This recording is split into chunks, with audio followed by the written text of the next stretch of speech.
Ang project namin, paunti namin yung tao mo, pabibilisin pa namin yung production.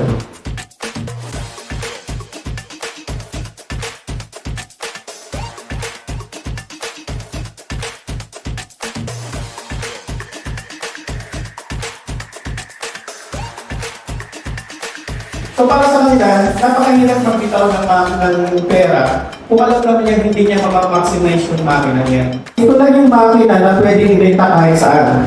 It's either pharmaceutical, food, beverages, cosmetics, kahit anong industry.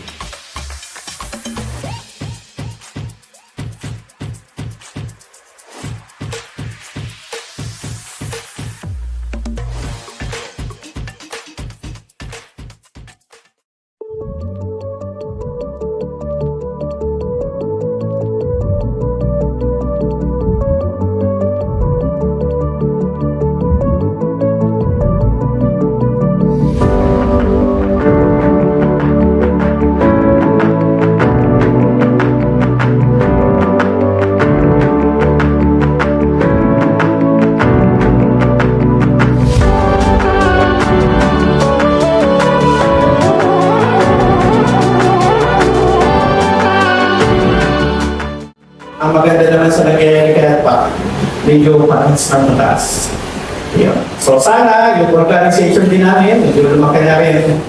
This is one of the milestones of ADPAC, kaya very thankful kami and grateful and privileged na nandito kayo. So it's our honor na you spend time with us for this day. Ang preview si ADPAC dyan, makina ni ADPAC yung nag-refill ng mga Piotex dito sa bayan na to. Which is yung makina ni PAC Leader.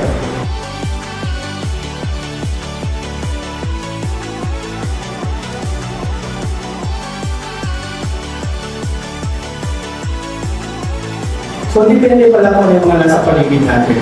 Kaya mas maganda kung hahanap tayo nasa paligid natin. Mas maganda kung sino yung hindi yung para di sa dadala ka papataas. So, yan. At isa pa sa natutunan ko, share ko lang ito kasi tuloy-tuloy opportunity na ito. Hindi naman ito overnight lang.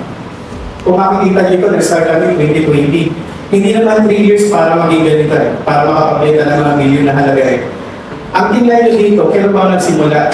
24 years ago. At the age of 24, nag-start ako mag-negosyo.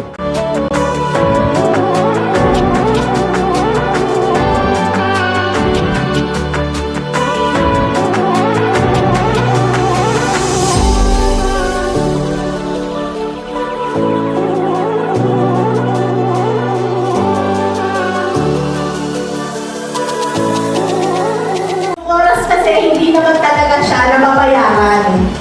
Kaya yung oras na binibigay niyo sa amin, hindi siya basta-basta para sa amin.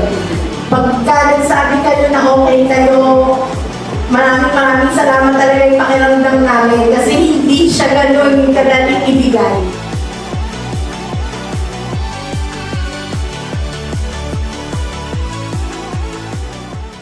Dumating man yung time na may sarili na kami organization, itong mga taong to hindi yan malilimutan. Sabi ko nga sila sa kanila, every time na mag-Christmas party kami, meron pa yung special table sa kabila.